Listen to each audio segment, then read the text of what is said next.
వాగర్థావివ సంపృక్తౌ వాగర్థ ప్రతిపత్తయే జగతః పితరౌ వందే పార్వతీ పరమేశ్వరౌ. భజే శ్రీచక్రమధ్యస్థాం దక్షిణోత్తరయోః సదా శ్యామావార్తాళి సంసేవ్యాం భవానీం లలితాంబికాం.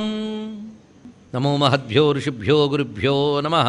త్రిపురా శ్రీ వశంకరి ఇక్కడి వరకు చెప్పడం జరిగింది. త్రిపురా శ్రీ వశంకరి అని విభజన చేయకూడదు. త్రిపురా శ్రీ ఒక నామం, వశంకరి మరొక నామం. త్రిపురా శ్రీ అంటే ఏమిటో నేను వివరంగా చెప్పుకోవడం జరిగినది. ఇప్పుడు త్రిపురా శ్రీహిలో మరొక్క విషయం చెప్పుకొని, త్రిపురములు ఈ లోకమంతా ఉన్నది. ఆ లోకమంతా వ్యాపించిన చైతన్యం, లోకానికి అతీతమైన చైతన్యం కూడా పరమాత్మయే. అందుకు మాతృమాన ప్రమేయానాం పురాణాం పరిపోషిణి అని శాస్త్రం చెప్తున్నది. ఈ జగత్తంతా కూడా ఎందుకు త్రిపురం అనిపించుకుంటుందంటే మాతృ మాన మేయ అని 3 లక్షణాలతో కూడి ఉన్నది ఈ జగత్తంతా కూడా. అంటే త్రిపుటితో కూడినదే ప్రపంచం. మాతృ మాన మేయ అంటే కొలత కందేది కొలిచేది అనే విషయం. సృష్టిలో ప్రతిదీ అటువంటిదే, త్రిపురములు అటువంటివే. అయితే వీటి నిండా తన యొక్క ఐశ్వర్యాన్ని నింపి ప్రపంచాన్ని పోషిస్తున్నటువంటి తల్లి, ఈ త్రిపురములకు అతీతమైన తల్లి కూడా ఆవిడే. అందుకే త్రిపురముల యందు వ్యాపిస్తూ త్రిభిపురా త్రిపుర అని చెప్పినట్లుగా వీటికి అతీతము కూడా భాషిస్తున్నటువంటి తురీయ చైతన్యం కూడా ఆ తల్లియే అని భావం త్రిపురాశ్రీ నామంలో చెప్పుకుని వశంకరి నామాన్ని చెప్పుకున్నాం. సర్వ జగత్తుని తన అధీనంలో ఉంచి నడిపిస్తున్న తల్లి కనుక వశంకరి అని. అదేవిధంగా మన యొక్క స్థూల సూక్ష్మ కారణములని త్రిపురముల యందు వ్యాపించినటువంటి శ్రీహి ఏ పరచైతన్యం ఉన్నదో దాన్ని దర్శించాలి అంటే ఇంద్రియ నిగ్రహాదులు కావాలి, అంతర్ముఖత్వం. అది అమ్మ తన అనుగ్రహంతో సాధకుడికి ఇస్తున్నది కనుక ఇంద్రియ నిగ్రహాదులైనటువంటి వశము అటువంటి శక్తిని కలిగిస్తోంది కనుక వశంకరి అని అనుగ్రహ స్వరూపాన్ని నామంలో చెప్పుకుంటూ జ్ఞానముద్ర జ్ఞానగమ్య జ్ఞానజ్ఞేయ స్వరూపిణి. ఇక్కడ జ్ఞానముద్ర దశముద్రా సమారాధ్య నుంచి వరుసగా ఇందులో ముద్రానామములు 3 శ్లోకాల్లో మనకు కనబడుతున్నాయి. ఇప్పుడు జ్ఞానముద్ర వచ్చింది. మరొక ముద్ర వచ్చినప్పుడు ముద్ర లక్షణం మరొక్కసారి స్మరించుకుందాం. ప్రస్తుతం జ్ఞానముద్ర, అమ్మవారు జ్ఞానముద్రారూపిణి అని అర్థం. జ్ఞానముద్ర అన్నప్పుడు చిన్ముద్ర అని దీనికే పేరు. దీనికి బోధముద్ర, వ్యాఖ్యాముద్ర, బ్రహ్మముద్ర అని అనేక పేర్లున్నాయి. అసలు దాన్ని అర్థం చేసుకుంటే చాలట, మొత్తం తత్వం తెలిసిపోతుంది. స్వాత్మానం ప్రకటీకరోతి భజతాం యో ముద్రయా భద్రయా అని శాస్త్రం చెప్తున్నది. అయితే ఈ భవ్యమైనటువంటి ఆ ముద్ర ఏమిటంటే ఆచార్యేంద్రం కరకలిత చిన్ముద్రం ఆనందరూపం. ఆచార్యేంద్ర అనే దక్షిణామూర్తి చూపించినటువంటి ముద్ర. ఈ ముద్ర ఆ పరబ్రహ్మతత్వ ప్రతిపాదకమైనటువంటిది.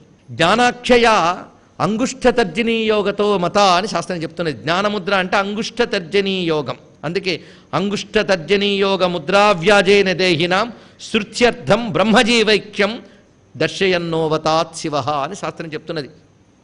అంగుష్ఠతర్జనీ యోగం ఏం చెప్తుంది అంటే జీవబ్రహ్మైక్యాన్ని చెప్తుంది అన్నారు. దీని గురించి మనం కొంచెం తావన్మాత్రంగా ప్రవచన భాగంలో ఒక చోట చెప్పడం జరిగింది. దక్షిణామూర్తత్వం చెప్పినప్పుడు ఇదే చోట విశేషంగా చెప్పుకున్నాం. ఇప్పుడు కాసింత స్మరించుకుందాం మరొక్కసారి. జ్ఞానముద్ర వచ్చింది కనుక జ్ఞానముద్ర చెప్పేటప్పుడు బ్రహ్మము గురించి చెప్పేటప్పుడు 5 అంశములు చెప్తారు. అది అస్థి భాతి ప్రియం నామం రూపం. ఈ నామం రూపం జగత్తుకు సంబంధించినది. ఈ జగత్తు అంతా కూడా అస్థిభాతి ప్రియమై వ్యాపించింది ఆ చైతన్యం. కానీ జగత్తని ఉపాధి తాదాత్మ్యం చేత నామరూపములతో కూడిన ప్రపంచ తాదాత్మ్యంతో దాని యందు వ్యాపించిన అస్థిభాతి ప్రియాన్ని మనం తెలుసుకోలేకపోతున్నాం. అది తెలుసుకోవడానికి ఏం చేయాలంటే కెరటాల దృష్టి ఉపసంహరించి సముద్రపు దృష్టి తెచ్చుకుంటే శమాత్మిక తెలుస్తుందని వివరించుకున్నట్లుగా ఈ నామరూప ఉపాధి దృష్టిని ఎప్పుడైతే మనం తొలగించుకుంటామో అప్పుడు ఇంకా మిగిలేది సత్ చిత్ ఆనందం, సచ్చిదానందం. అది కేవలం బ్రహ్మలక్షణం అన్నారు ఇక్కడ. ఆ సచ్చిదానందమునికి అస్థిభాతి ప్రియం అని పేరు. అందుకు అస్థిభాతి ప్రియం నామం రూపంలో నామరూపాలు 2 ఉపసంహరించితే అస్థిభాతి ప్రియమే చెప్పబడుతుంది. ఇది చిన్ముద్రలో దాగినటువంటి పరమార్థం. ఇంకొక భావం చెప్పుకున్నాం. ఇది జీవుణ్ణి తెలియజేస్తుంది. ఎప్పుడూను ఇండికేషన్ అంటారు దీన్ని. జీవుణ్ణి తెలియజేస్తుంది, ఇది బ్రహ్మమును తెలియజేస్తుంది. ఈ 3 ప్రపంచాన్ని తెలియజేస్తాయి. ఎందుకంటే త్రిపురా శ్రీ చెప్పుకున్నాం. స్థూల సూక్ష్మ కారణ శరీరాలు, సత్వరజస్తమో గుణాలు, ప్రపంచమంతా అంతే. ఇప్పుడు జీవుడున్నాడే, ఇలా ఉన్నప్పుడు వాడు దేన్ని అంటిపెట్టుకున్నాడు? ఈ 3టితో కూడిన ప్రపంచాన్ని అంటిపెట్టుకున్నాడు. కానీ ఈ 4టికి ఆధారమైనటువంటి బ్రహ్మం వైపు వాడు చూడలేదు. ఒకవేళ చూడడం మొదలుపెట్టి క్రమక్రమంగా వస్తూ ఉంటే ఆ మూడింటి తత్వం నుంచి క్రమంగా ఆధారతత్వమైన బ్రహ్మము వైపు జీవుడు చేరుకోవడం మొదలు పెడితే క్రమంగా వచ్చి ఆ బ్రహ్మముతో కలిశాడు జీవుడు. జీవ బ్రహ్మం ఐక్యమైంది. అప్పుడు మిగిలింది పూర్ణత్వం. అందుకు ఈ మూడింటితో కూడిన ప్రపంచం నుంచి విడివడి ఆ అతీతమైనటువంటి ఆ పరమాత్మ చైతన్యంతో ఐక్యమైతే జీవ బ్రహ్మైక్యం. దీన్ని తెలియజేస్తున్న చిన్ముద్ర అన్నారు. ఇది జ్ఞానముద్ర అనగానే ఇంత విశేషమైన అర్థం అన్నది. అందుకే అది చూడగానే చాలా అజ్ఞానం పోయింది ఎవరికి? బ్రహ్మవాదులైనటువంటి వాళ్ళందరికీ. అందుకే దక్షిణామూర్తి రూపం కానీ, అదేవిధంగా అంబ శారదాంబ శృంగగిరి యందు భాషిస్తున్నటువంటి ఆవిడే దక్షిణామూర్తి రూపిణి తెలుసుకోవాల్సింది. దక్షిణామూర్తి రూపిణికి స్త్రీ రూపం కల్పన చేస్తే అదే అచ్చంగా శారదాదేవి. అమ్మాయి దక్షిణామూర్తి రూపిణిని చెప్పుకున్నాం కదా. అందుకు స్ఫటిక రజత వర్ణం మౌక్తికి మక్షమాల మమృత కలస విద్య జ్ఞానముద్ర కరాబ్జై దదత మురగ కక్షం చంద్రచూడం త్రినేత్రం విధృత వివిధ రూపం దక్షిణామూర్తి మీడే. ఆ శ్లోకంలో ఎలా వర్ణిస్తారో అలాగే ఉంటుందండి శారదాంబ. అమృత కలశము, అక్షమాల, చిన్ముద్ర, పుస్తకము పట్టుకున్నటువంటి మూర్తి, అది దక్షిణామూర్తి రూపిణి అంటే శృంగగిరి శారదయ్యే. అందుకు జ్ఞానముద్ర అన్నప్పుడు ఆ స్వరూపాన్ని తెలుసుకోవాలి. అంటే జ్ఞానముద్రయే అమ్మ నామం అయిపోయింది. జ్ఞానముద్ర ఇంతవరకు ముద్రారూపంగా చెప్పుకున్నాం. జ్ఞానముద్రగా మరొక అర్థం చెప్పుకుందాం. ముద్ర అంటే ముదం రాతి ఇది ముద్ర అని అర్థం చెప్పుకున్నాను దశముద్రా సమారాధ్య దగ్గర. జ్ఞానముద్ర అంటే జ్ఞానస్వరూపిణి అయి అందరికీ ఆనందమును ప్రసాదించే తల్లి గనక జ్ఞానముద్ర. ఇది మరొక అర్థం చెప్పుకోవాలి. ఆనందప్రదాయిని, జ్ఞానము ఆనందము కలిగించేటువంటి తల్లి జ్ఞానానంద రూపిణి అని జ్ఞానముద్రగా అర్థం చెప్పుకును. జ్ఞానగమ్య, జ్ఞానము చేత మాత్రమే పొందబడేది. ఎందుకంటే జ్ఞానాదేవి కైవల్యం అనే మాట మనకి ఎలాగున్నది. అందుకు జ్ఞానేనైకేన తల్లభ్యం క్లేశేన పరమం పదం అని ఒక మాట అన్నారు. అంత తేలిగ్గా దొరుకుతుందా పరమాత్మ అనేది? జ్ఞానేనైకేన తల్లభ్యం, జ్ఞానముతో మాత్రమే లభిస్తుంది. అయితే ఆ జ్ఞాన సాధన క్లేశేన, కష్టపడాలి. ఎందుకంటే ఉపాధి తాదాత్మ్యం అలవాటైపోయిన జీవుడు దాని నుంచి వెలువడి పరమాత్మ తాదాత్మ్యం పొందడానికి పొందవలసిన తాపత్రయమే క్లేశం. అందుకే జ్ఞానమేవ ప్రపశ్యంతో మామేవ ప్రవిశంతితే. ఎవడైతే జ్ఞానం అవుతాడో వాణ్ణాలో చేరతాడు అని పరమాత్మ యొక్క వచనం మనం చెప్పుకున్నాం. అందుకు సర్వోపాధి వినిర్ముక్తం అనంతం అమృతం పరం ఎత్తుమే నిష్కలం రూపం చిన్మాత్రం కేవలం శివం అని కూర్మపురాణంలో వాక్యం. నా యొక్క చిన్మాత్రమైన స్వరూపం జ్ఞానము చేత మాత్రమే పొందబడుతుంది అనేటువంటి ఈశ్వర వాక్యాన్ని ఇక్కడ స్మరించుకుని జ్ఞానముతో పొందబడే తల్లి గనక జ్ఞానగమ్య, జ్ఞానజ్ఞేయస్వరూపిణి. ఇది గొప్ప మాట చెప్పారు. జ్ఞానజ్ఞేయములు అమ్మ యొక్క రూపము అని. అయితే మనకి ఇదివరకు జాతృజ్ఞాన ధ్యేయ రూపిణి మూడు కూడా అమ్మవారిని చెప్పినప్పుడు ఇప్పుడు జ్ఞానజ్ఞేయములు మాత్రమే అమ్మవారిని ఎందుకు చెప్పారు? ఇది కూడా ఆలోచించాలి. మరి జ్ఞాత ఏమైపోయాడు? ఇక్కడ పరమాత్మని ధ్యానిస్తున్నాడు అన్నాం, అప్పుడు త్రిపుటి ఉంది. త్రిపుటి ఐక్యమైపోవాలి. అంటే జ్ఞేయము జ్ఞాత రెండు పోయి జ్ఞానం మాత్రమే మిగిలితే అదే త్రిపుటి ఏకత్వము అని చెప్పుకున్నాం. ఆ త్రిపుటి ఏకత్వం కలిగినప్పుడు ఏ అఖండానందం లభిస్తుందో అదే త్రిపుర సుందరి తత్వము. ఇది త్రిపుర సుందరి అనగా స్పష్టం చేసుకున్నాం త్రిపుర వాక్యం వచ్చినప్పుడు. ఇక్కడ జ్ఞానజ్ఞేయస్వరూపుడు మరి ఎందుకు చెప్పారు? జ్ఞానరూపిణి అని ఇందాక చెప్పారు కదా, జ్ఞానముద్ర జ్ఞానగమ్య అన్నప్పుడు జ్ఞానజ్ఞేయస్వరూపుని ఎందుకు చెప్పారు? ఇది తెలుసుకోవాల్సింది. ఇది ఉపాసనా శాస్త్రం, లలితా శాస్త్రం, మర్చిపోరాదు. ఉపాసన చేస్తున్నప్పుడు మనం ఆ ఏదైతే జ్ఞేయ బ్రహ్మమని చెప్పబడుతుందో నిర్గుణమునందు ఆ తత్వాన్నే మనం సగుణంగా ఉపాసన చేస్తున్నాం. అప్పుడు ఉపాసకుడు అమ్మవారిని ధ్యానం చేస్తున్నాడు, తెలుసుకునే ప్రయత్నం చేస్తున్నాడు. అప్పుడు జ్ఞానం చేసేటప్పుడు ఆ జ్ఞానం అనేది ఎక్కడి నుంచి వచ్చింది? లోపల జ్ఞానము చైతన్యం యొక్క స్వరూపమే. జ్ఞేయమేది? ఇప్పుడు బ్రహ్మము గురించే జ్ఞేయంగా పెట్టుకుని కూడా వీడు జ్ఞాన మార్గంలో ప్రవేశించాడు. కానీ జ్ఞాన మార్గంలో ప్రవేశించినప్పుడు ఏ తెలివితో అమ్మవారిని తెలుసుకుంటున్నాడో ఆ తెలివే అమ్మవారు. ఇది తెలుసుకోవాల్సింది. అది తెలివియే అమ్మవారు గనక సాధన దశలో జ్ఞేయమని చెప్పబడుతున్నది, సిద్ధ దశలో ఆ జ్ఞానము జ్ఞేయము ఏకమే కనిపిస్తుంది కనుక జ్ఞాన జ్ఞేయ స్వరూపిణి. ఇది మాటలో దాగినటువంటి గొప్ప విషయం. అంటే అమ్మవారిని తెలుసుకోవాలంటే అమ్మవారి ద్వారానే తెలుసుకోవాలి. ఇది ఒక్కటి తెలుసుకుంటే చాలు. ఉదాహరణకి అక్కడ సూర్యుడు వెలుగుతున్నాడు అనే విషయం సూర్యుడి నుంచి వచ్చిన వెలుగు వల్లే మనం తెలుసుకోగలుగుతున్నాం. ఇక్కడ దీపం ఉందన్న విషయం దీపపు కాంతి వల్లనే తెలుసుకుంటున్నాం. అందుకని దీపం వెలుగుతోంది చూడండి అని బ్యాటరీ లైట్ ఎవడు వేయడు. దీపం మీద ఎవరైనా బ్యాటరీ లైట్ వేస్తాడా? దాని కాంతే దాన్ని తెలియజేస్తుంది. అలాగే అమ్మవారి యొక్క ప్రకాశమే జ్ఞానము, ఆవిడే జ్ఞాన రూపిణి. అందుకే ఆవిడ వల్లనే ఆవిడ తెలుసుకోగలం. అందుకే జ్ఞాన జ్ఞేయ స్వరూపిణి. తెలుసుకునే జ్ఞానము ఆవిడే, తెలియబడే బ్రహ్మము ఆవిడే. ఇది మాటలో ఉన్నటువంటి భావం. యోని ముద్ర త్రిఖండేశి త్రిగుణాంబ త్రికోణగా. మొత్తం శ్రీచక్రార్చన చేసేటప్పుడు ఏవేవైతే ముద్రలు ప్రదర్శించాలని చెప్పారో అవన్నీ ఇక్కడ చెప్పడం జరుగుతుంది. అంటే నామస్మరణ చేసుకుంటున్నప్పుడు అవన్నీ చేసిన ఫలితం ఉపాసకులు కాని వారికి కూడా లభిస్తుంది. అయితే ఆ ముద్రలు ఎలా ఉంటాయో ఇక్కడ అభినయించి చూపించడం జరగదని చెప్పుకున్నాం. ఎందుకంటే మంత్ర సంకేతములు సభల్లో చెప్పరాదు, గురుముఖైక వేద్యములవి. అందుకు ఆ ముద్రలంటే ఏమిటో చెప్పడం లేదు. కానీ శ్రీ విద్యోపాసకులు ముఖ్యంగా 9 ముద్రలు పడతారు. దీక్షలో ఒక స్థాయికి చేరినటువంటి వాళ్ళకి 10 ముద్రలు ఉంటాయి త్రిఖండా ముద్రతో కలుపుకుంటే. 9వ ముద్ర యోని ముద్ర అని చెప్పబడుతుంది. ఇది పరమమైన ముద్ర. ఒక్కొక్క ఆవరణకి ఒక్కొక్క ముద్రాదేవతని చెప్పేటప్పుడు ఈ యోని ముద్ర అనేది ఏ దేవతకి ప్రధానంగా చూపిస్తున్నారంటే, బిందువుదున్న లలితా పరమేశ్వరులకు నమస్కరించేటప్పుడు ఆ నవావరణార్చన క్రమంలో యోని ముద్రతో నమస్కారం చేస్తారు. దీనికి మహాయోని ముద్ర అని కూడా పేరు చెప్తారు అక్కడ. అందుకు యోని ముద్ర అనే దానికి బ్రహ్మముద్ర అని, నమస్కార ముద్ర అని 2 నామాంతరములు ఉన్నాయి. దీన్ని బ్రహ్మముద్ర అంటారట, నమస్కార ముద్ర. అందుకే శ్రీ విద్యలో నమస్కార ముద్ర ఇదే. ఇది ప్రధానంగా చెప్తారు. అయితే ఇక్కడ యోని శబ్దం వచ్చినప్పుడు అయోనిర్యోని నిలయ కూటస్థా కులరూపిణి, అక్కడ విశేషమైన అర్థాలు ఎన్నో చెప్పుకున్నాం గనక ఇక్కడ అంత విస్తరించవలసిన అవసరం లేదు, స్మరిస్తే చాలు. తాసాం బ్రహ్మ మహద్యోని అహం బీజప్రద పిత అని పరమాత్మ చెప్పాడు. ఈ ప్రకృతిని యోనిగా చూపిస్తూ ఆ పరమాత్మ యొక్క శక్తే బీజప్రదానం అవుతున్నది అనే విషయం చెప్పడం జరిగింది. యో యోనిం యోనిం అధితిష్టత్యేకః అని మంత్రం ఉన్నది. తస్య ధీరా పరిజానంత యోనిం మరీచైనాం పదమిచ్చంతి వేధసః. తస్య ధీరా పరిజానంత యోనిం, ధీరులైనటువంటి వారు ఆ యోనిని తెలుసుకుంటున్నారు. మరీచీనాం పదమిచ్చంతి వేధసః. అక్కడ మరీచులు అని చెప్పబడుతున్నవి ఏంటి అంటే అణిమాధివిరావృత మయూఖై, కిరణములన్నీ మరీచులు. ఈ కిరణములకన్నిటికీ మూలమైనటువంటి బిందుస్వరూపిణియే అక్కడ భాషిస్తున్నది.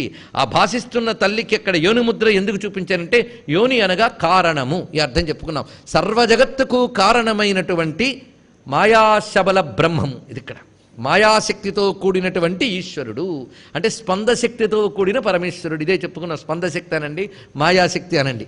అది శక్తి సహితమైనటువంటి ఈశ్వరతత్వాన్ని ఉపాసనలో స్వీకరిస్తాం గనక ఆ ఈశ్వరతత్వాన్ని సంకేతించేటువంటి ముద్ర యోని ముద్ర. యోని అనగా కారణమని చెప్పాం గనక ఇది మనం కైవల్యోపనిషత్తులో మంత్రం కూడా స్మరించుకున్నాం.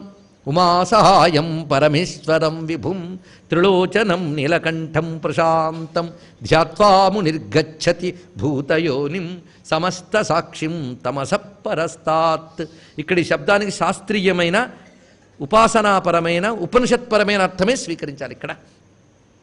అందుకు ఆ శక్తిని సంకేతించేటువంటి ముద్ర యోని ముద్ర అయినప్పుడు ఇక్కడ ఆ ముద్ర ఎలా ఉంటుంది అంటే ఆ తర్వాత నామాలు దాన్ని తెలియజేస్తున్నాయి. యోని ముద్ర త్రిఖండేసి త్రిగుణాంబా త్రికోణగా. ఏమి కూర్పండి లలితా సహస్రనామం, ఒకదానికోటి ఉన్న అనుబంధం. మొత్తానికి యోని ముద్ర అనేది త్రికోణ ముద్ర. యోని ముద్ర అనగా త్రికోణ ముద్ర. ఇది తెలుసుకోవాల్సింది. దర్శనం చేస్తారట. త్రికోణంలోంచి దర్శనం చేయడం అంటే బిందువే త్రికోణం మధ్యలో ఉంది. త్రికోణం మధ్యలో బిందువు ఉంది, త్రికోణంలో బిందువు ఉంది లేదా? అయితే త్రికోణ ముద్ర ఎందుకు పెట్టారంటే పరబ్రహ్మ శక్తి 3 ప్రపంచమునందు వ్యాపించి ఉన్నది అని చెప్పుకున్నాం. అదేంటంటే ఇచ్ఛా జ్ఞాన క్రియ. ఇచ్ఛా జ్ఞాన క్రియాశక్తులు 3 బిందువులైతే ఆ 3 బిందువుల యొక్క కలిపితే త్రికోణమైంది. కనుక త్రికోణం అంటే ఇచ్ఛా జ్ఞాన క్రియాశక్తి అని అర్థం. ఇచ్ఛా జ్ఞాన క్రియాశక్తి అమ్మవారు గనక ఆ అమ్మవారిని ఉపాసించేటప్పుడు ఇచ్ఛాజ్ఞాన క్రియ అనబడే త్రికోణ భావాన్ని మనం ఉపాసనలో చూపించడం కోసం యోని ముద్ర వచ్చింది. కనుక జగత్కారణమైన శక్తి ఏది? ఇచ్ఛాజ్ఞాన క్రియాశక్తి. ఆ ఇచ్ఛాజ్ఞాన క్రియాశక్తిని యోని ముద్రగా నమస్కారం చేస్తున్నాం. అందుకే త్రిగుణాంబా త్రికోణగా త్రిఖండేశి. ఈ త్రిఖండేశి అనే మాట చాలా విశేషంగా చెప్పారు. త్రిఖండములకు ఈశ్వరి. త్రిఖండములు అనగానే అనేక మార్లు మనం చెప్పుకున్నాం. నిజానికి గతంలో చెప్పుకున్నటువంటి భావం ఉంది గనక ఈరోజు విస్తారమైన వ్యాఖ్య అవసరం లేదు. వీటన్నిటికీ పునాదులు అక్కడే పడిపోయాయి మనకి. పైగా ఒక్కసారా 2 సార్లు పలుమార్లు పరామర్శ చేసుకున్నాం. ఇప్పుడు త్రిఖండములకు ఈశ్వరి. త్రిఖండము అనగా 3 భాగములు. 3 భాగములు అన్నప్పుడు ఒకదానితో ఒకటి అనుబంధం ఉన్న భాగములు ఇవన్నీ కూడా. ఈ త్రిఖండములు ఏమిటి అంటే మంత్రమునందు త్రిఖండములు ఉన్నాయి. వాగ్భవకూటం, కామరాజకూటం, శక్తికూటం, ఇది త్రిఖండం. అలాగే శ్రీచక్రంలో త్రిఖండములు ఉన్నాయి. అది ప్రధానంగా మనకి 9 ఆవరణలు చెప్పిన 3 ఆవరణలకు ఒక మండలం చొప్పున తీసుకుంటే అగ్నిమండల, సూర్యమండల, చంద్రమండల. అలాగే ప్రపంచం మొత్తం కూడా యదాదిత్యగతం తేజో జగద్భాసైతే ఖిలం యచ్చంద్రమసి యచ్చాగ్నౌ తత్తేజో విద్ధిమావకు అని చెప్పినట్లుగా సూర్య చంద్ర అగ్నిమయమే. అది మళ్ళీ 3 భాగములే. కనుక త్రిఖండములుగా ఉన్నటువంటి సూర్య చంద్ర అగ్నులకు అదేవిధంగా వాగ్భవ కామరాజ శక్తి కూటములకు నాయకురాలి తత్స్వరూపిణి ఉన్నటువంటి తల్లి గనక త్రిఖండేశి. ఇది దీని యొక్క మాట. అయితే ఇక్కడ చెప్పకనే మరొక ముద్ర చెప్పారండి. త్రిఖండేశి అని చెప్పడంలో నామంగా ఎంత స్వీకరించవచ్చో, ఇది 10వ ముద్ర అయినటువంటి త్రిఖండాముద్రని సర్వత్రిఖండాముద్ర అంటారు. ఇది 10వ ముద్ర దశముద్రల్లో. అందుకే మిగిలిన వాటికి ముద్రా శబ్దం చెప్పాడు కానీ దీనికి చెప్పలేదు. ఎందుకు అలా చెప్పలేదు అంటే, అది కేవలం ఒక దీక్షలో ఒక స్థాయికి వెళితేనే త్రిఖండ ముద్ర చెప్తారు.